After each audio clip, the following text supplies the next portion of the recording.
Não sei se você já adivinhou, mas estes objetos não estão nessa ordem por acaso. O que será que eles estão representando? Será que eles querem dizer alguma coisa? Aqui está dito o seguinte, que depois de economizar algum dinheiro, eu tive uma grande ideia, comecei a estudar direito, me formei em advocacia e me tornei um homem sábio. Entenderam? Olhem só, o cofrinho representa o dinheiro, a lâmpada, uma grande ideia, o livro, o estudo. Essa estátua é o símbolo da justiça e a coruja, o da sabedoria. Não é demais? Olá, professor. Tudo bem, professora? Não sei se você já descobriu, mas no programa de hoje, dentre outros assuntos, nós vamos falar sobre signos, sobre representações, principalmente aquelas que usamos nos mapas. Um tema instigante que você acompanha a partir de agora. Vamos lá?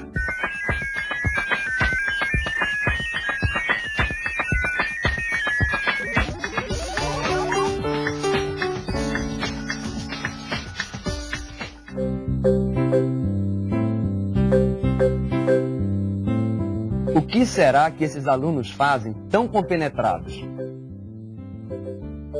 Será que eles estão fazendo um mapa?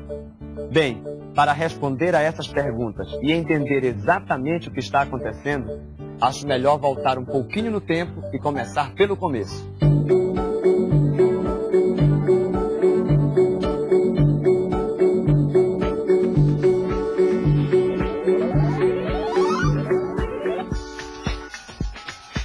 A primeira coisa que o professor Walter fez quando se decidiu por esta atividade foi fazer uma investigação e um estudo prévio da localidade a ser mapeada. Para isso, ele observou atentamente o espaço à sua volta. Apesar de morar há anos ali, o professor se surpreendeu com as coisas que foi descobrindo e anotando, registrando os dados que serviriam de base para o mapa que seus alunos iriam fazer. Quando falamos em mapa, é quase certo que a primeira imagem que nos vem à cabeça é essa aqui, a do mapa do Brasil, que quase todo mundo conhece. Mas e o mapa da sua localidade? Você já viu se a sua localidade tem um mapa? O professor Walter nunca tinha visto, os seus alunos também não. E foi daí que ele resolveu desenvolver essa atividade que vai possibilitar os seus alunos a fazerem justamente isso, um mapa do local onde vivem.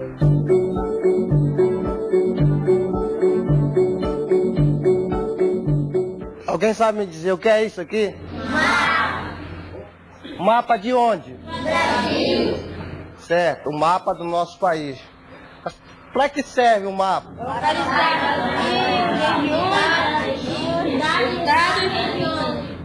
Alguém sabe como é feito um mapa? Que tipo de informações podemos encontrar no mapa?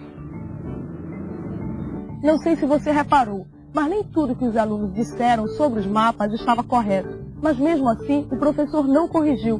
Será que ele estava ensinando errado? É claro que não.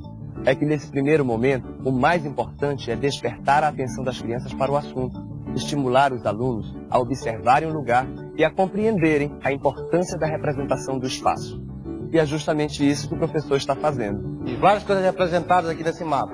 Por exemplo, o nosso país é um mapa completo. Tá?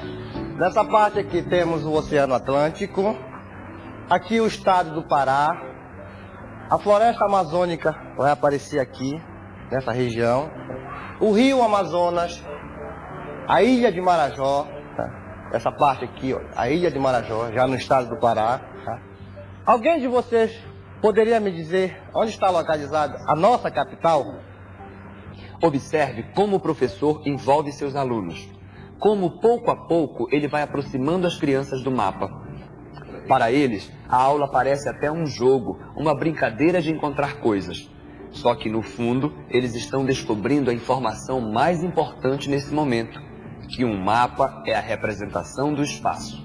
Muito bem, já que vocês estão ficando sabidos em mapas, será que é só de países que se pode fazer mapa? Não! Podemos fazer mapa de qualquer coisa, de uma fazenda, de um rio. Que tal fazermos um mapa da nossa localidade? Vamos fazer um mapa das redondezas aqui da escola, certo?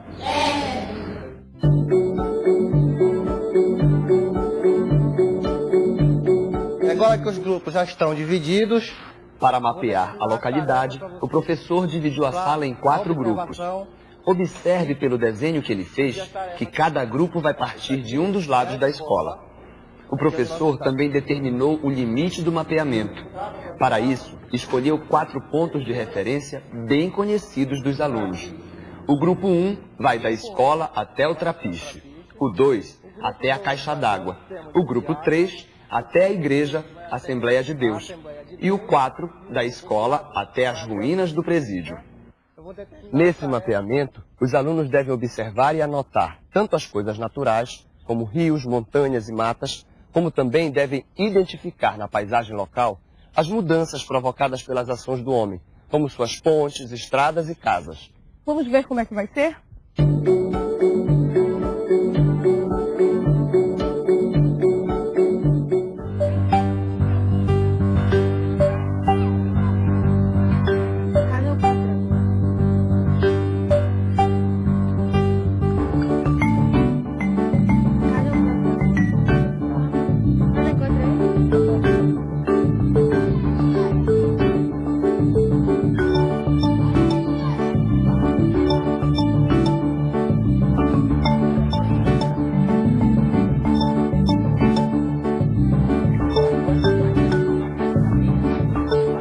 Essa atividade é muito interessante, porque além de colocar os alunos em contato com o mundo dos mapas, também desenvolve nas crianças a sua capacidade de observação, fazendo com que elas investiguem o ambiente em que vivem. Mas tem um detalhe. Essa atividade não precisa ser feita necessariamente no entorno da escola. Seus alunos podem, por exemplo, mapear um parque, o centro da cidade, um sítio na zona rural. Enfim, há várias possibilidades de mapeamentos. Você pode levar os seus alunos para um ponto bem elevado, como o alto de um morro ou a torre de uma igreja, e pedir para eles mapearem a partir do que conseguem ver.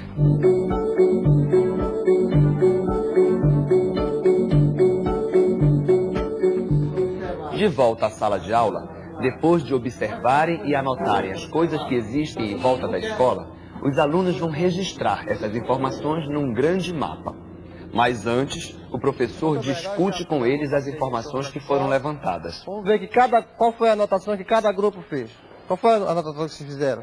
A escola Bosque, uma mangueira, um taperebazeiro, a igreja de São Francisco, a rua Jada Passarinho e o posto de saúde.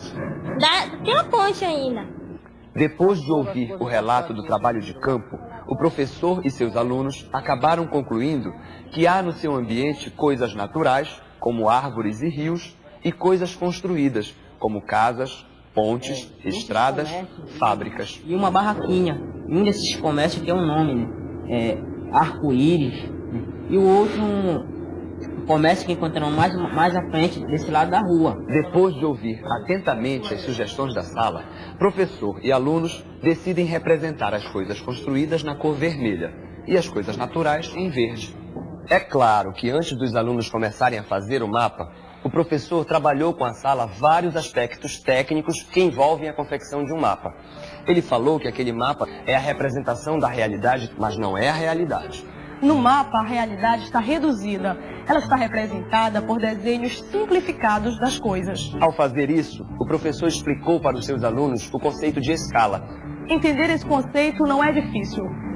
Esse apagador, por exemplo, se eu fizer um desenho dele em tamanho natural, olha aqui, então eu posso dizer que esse desenho está na escala de 1 para 1, ou seja, a representação tem as mesmas medidas do objeto. Vamos ver como é que ficou esse mapa? Antes de começar a montagem do mapa, o professor arrumou a sala afastando as carteiras. É no chão mesmo. Para fazer o mapa, os alunos emendam várias folhas de papel craft de metro. Mas você também pode usar papel de embrulhar carne, cartolina, caixas de papelão. Em último caso, você pode até abrir mão do papel e delimitar o mapa com um giz, riscando-o direto no chão da sala. A primeira coisa que os alunos fazem é estabelecer os limites do mapa, desenhando suas ruas e avenidas. Na sequência, sempre orientadas pelo professor, as crianças desenham livremente as coisas naturais e as coisas construídas pelo homem que elas observaram. Como você deve se lembrar, eles decidiram usar o verde para as coisas naturais e o vermelho para as construídas. Então me diga uma coisa. Todos esses desenhos colocados no mapa, esse mapa não vai ficar muito cheio de desenho? Que tal se a gente fizesse desenho mais simples? Essa igreja, Anderson, essa igreja aqui, por exemplo, se nós fôssemos colocar todos os desenhos nesse mapa, ia ficar um mapa muito carregado de desenhos. O que é que define que isso aqui é uma igreja? A cruz. Outra coisa que define uma igreja? Santo. O santo. Além do santo, que outra coisa define a igreja? A torre. A torre. O que mais? Pelo sino. Agora, de tudo que vocês me disseram, qual desses símbolos aqui você acha que representa melhor a igreja? Isso mesmo. Tanto que nos mapas é uma torre que representa a igreja. Legendas. É isso que o professor está trabalhando com seus alunos. Raciocinando junto com eles, ele vai levando-os a descobrir a lógica que está por trás das legendas. Se as pessoas vão a um hotel para dormir, nada mais lógico que seu símbolo seja uma cama. Da mesma maneira que um prato com um garfo e faca represente um restaurante. Quando o professor trabalha as legendas dos mapas com seus alunos, não são apenas os conteúdos de geografia que estão sendo trabalhados. Essa questão que tem a ver com signos e símbolos, como pensamento e linguagem, também está presente em psicologia e códigos e linguagens. Mas e o nosso mapa? Será que já está pronto? Depois de desenharem e recortarem todas as legendas, as crianças partem para a etapa final do mapa. Agora é só descobrir onde está cada coisa e ir rolando no mapa. Veja que as legendas que as crianças fizeram traduzem os símbolos. Isso é que é mapear sua localidade. Essa atividade, além de colocar os alunos em contato com o mundo dos mapas, também é importante porque faz com que as crianças observem e descubram as ações do homem e da natureza no espaço geográfico, no ambiente onde vivem. Afinal, conhecer a própria localidade é o primeiro passo que devemos dar se quisermos transformá-la num lugar melhor, não é mesmo? É, mas não pense você que essa atividade se limita ao universo da geografia. Dinâmica, ela também pode ser explorada para se trabalhar os conteúdos de linguagens e códigos. Vamos ver por outro ângulo?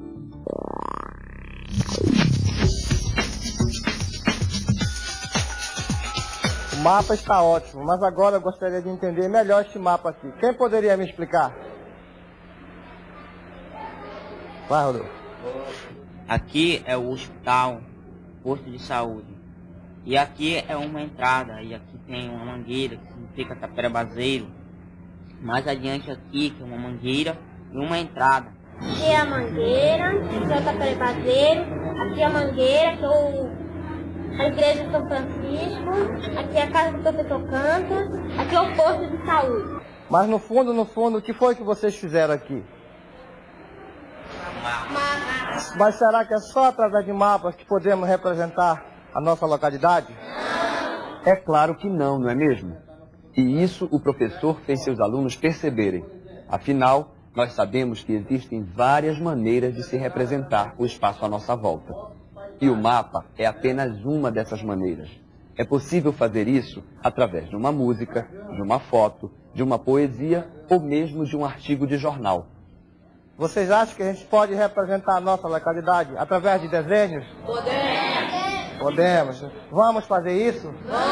Vamos dividir a turma em 4 grupos iguais e pegar as carteiras e formar os grupos, certo? Para realizar a atividade, o professor dividiu a sala em 4 grupos novamente e pediu para que cada um deles fizesse uma sequência de desenhos, uma história muda que retratasse as observações que eles fizeram da sua localidade. Os alunos tiveram liberdade total para criar. O professor, no entanto, impôs uma única restrição. Os alunos não poderiam usar nenhum tipo de palavra. O que vale aqui é a linguagem não verbal.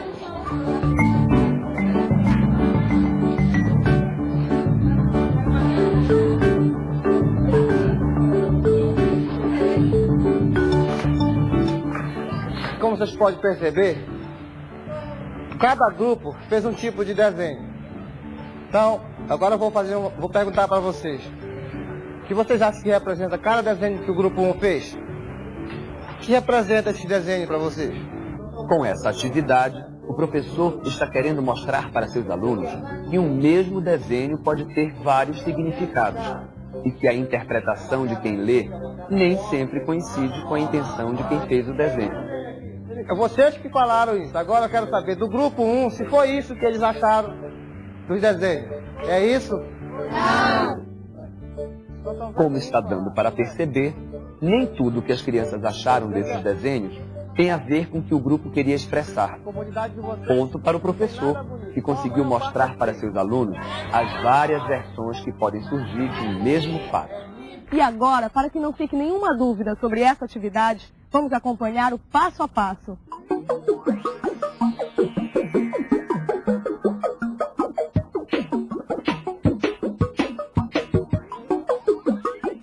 Antes de aplicar a atividade, o professor fez uma rápida pesquisa sobre o espaço onde vive.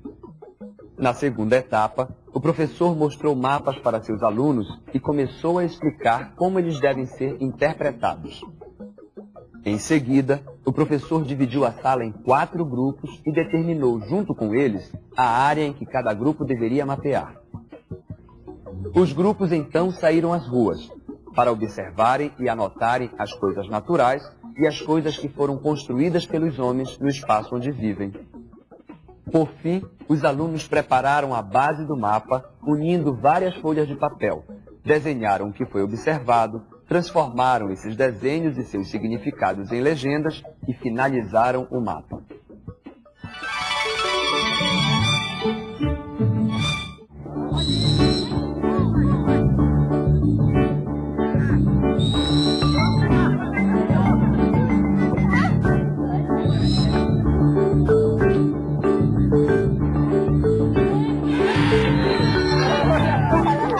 Para muita gente, futebol é isso aí, pura adrenalina.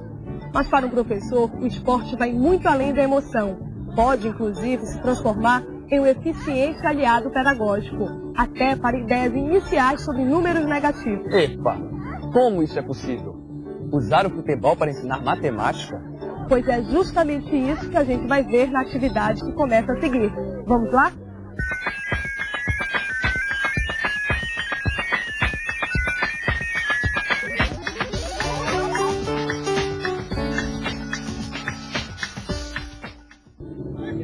Quando o professor Walter teve a ideia de usar o futebol para trabalhar com números negativos, ele teve a preocupação em não mexer com as regras do jogo já conhecidas pelas crianças.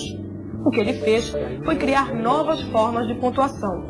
Nesse novo futebol, a vitória não vem apenas com gols, mas também com pontos, que os times ganham e perdem conforme o jogo avança.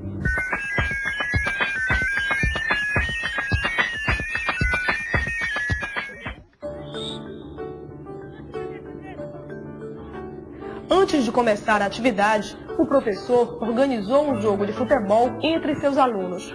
Eles, claro, ficaram super animados. Bom, agora que o jogo acabou, eu queria falar uma coisa para vocês. Sobre as regras do futebol. Qual é o objetivo de uma partida de futebol? Fazer gol. Qual é o outro objetivo de uma partida de futebol? Não tomar gol. Tudo bem, o Rodolfo está certo. Numa partida de futebol, o objetivo é não tomar gols e fazer... Além de repassar com seus alunos os princípios básicos de futebol, o professor também aborda o esporte como um jogo de valores. Um jogo em que se ganha e que também se perde. É uma falta dentro da área. O que é que acontece? É o pênalti dentro da área. Que tal se a gente inventasse uma nova regra para esse jogo de futebol? O que vocês acham da ideia? Então vamos O lá. professor combinou com os alunos uma forma de representar os pontos ganhos e os pontos perdidos. Esta é uma proposta interessante para introduzir a ideia de números negativos que serão estudados em séries mais avançadas. Depois de estabelecer as regras do novo futebol, o professor pediu aos alunos sugestões de como representar os pontos perdidos e os pontos ganhos. Após algumas discussões, os alunos acharam melhor colocar o sinal de menos nos pontos que fossem perdidos e o sinal de mais nos pontos que fossem ganhos. Observe como ficou a tabela.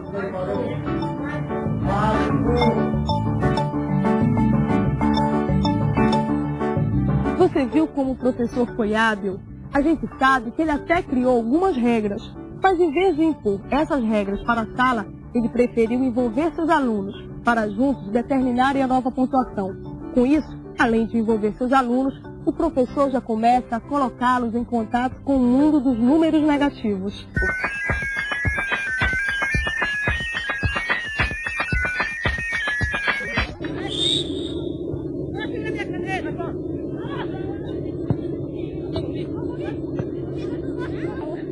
Além do cartaz com as regras do jogo, o professor também fez um placar, que é para os alunos irem marcando as pontuações dos dois times. O jogo foi envolvente. O professor deixou que as próprias crianças fizessem as vezes de juiz e de marcador de placar. Sua intenção era clara: deixar nas mãos dos alunos toda a responsabilidade pelo andamento do jogo e pela marcação dos pontos.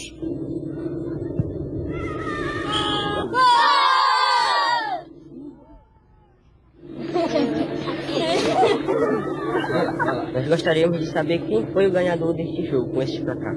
Isso, vocês mesmos vão descobrir. Mas antes eu queria explicar uma coisa para vocês. Nesse jogo, ninguém perde, todo mundo ganha. Afinal, nós viemos aqui para aprender. Mas isso nós vamos descobrir lá na sala de aula quem venceu o jogo, certo? Sabe que depois desse jogo, até eu fiquei com vontade de estar no lugar do professor. Você viu o abraço que os alunos deram nele? Que carinho que eles têm por ele, hein? Essa é uma cena que vale a pena a gente ver de novo.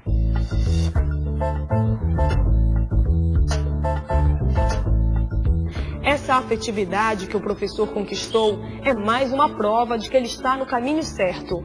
Afinal, a emoção e o afeto estão diretamente ligados ao desempenho dos professores e de seus alunos.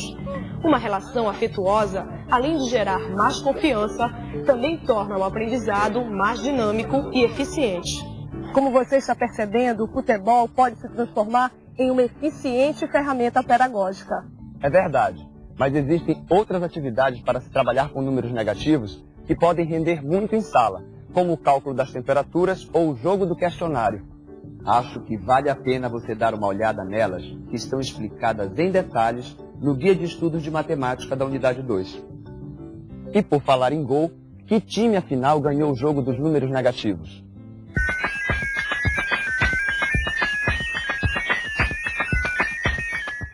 Alguém saberia me responder como vamos fazer a soma desses pontos? A gente vê quantos pontos eles fizeram, né? E vê o resultado lá do chutes a gol, né? Ou quantos eles fizeram, a gente vai somar isso aí. A gente vai ver o resultado da soma. Somar os dois resultados dos dois times. Todo mundo trabalhando, todo mundo pensando e ver qual foi a equipe vencedora. Você reparou que o professor, mais uma vez, não explicou em detalhes como as contas deveriam ser feitas. E isso não é uma falha pedagógica, não. É uma decisão consciente e acertada do professor, que dessa maneira está trabalhando para desenvolver a capacidade de raciocínio de seus alunos. Quem ganhou afinal? Fácil de responder. O time do Fla perdeu 5 pontos e ganhou 5 pontos, ficando com 0 ao final do jogo. O time do Flu perdeu 2 pontos e ganhou 6 pontos. Ficou então com 4 pontos e foi o vencedor. E para não ficar nenhuma dúvida sobre a atividade, que tal a gente rever passo a passo todas as suas etapas?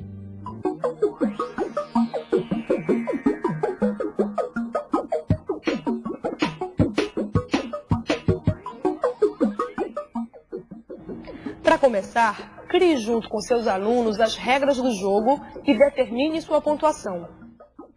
Depois, envolva a sala e detalhe com os alunos as novas regras que foram criadas. Durante o jogo, deixe que os próprios alunos se organizem e marquem os pontos de cada equipe. Por fim, peça para seus alunos somarem os pontos positivos e negativos. Um dos aspectos que mais chamam a atenção nessa atividade que a gente acabou de ver foi o fato do professor Walter ter criado uma nova pontuação para o futebol, uma postura criativa que certamente poderia estar muito mais presente no dia a dia dos professores.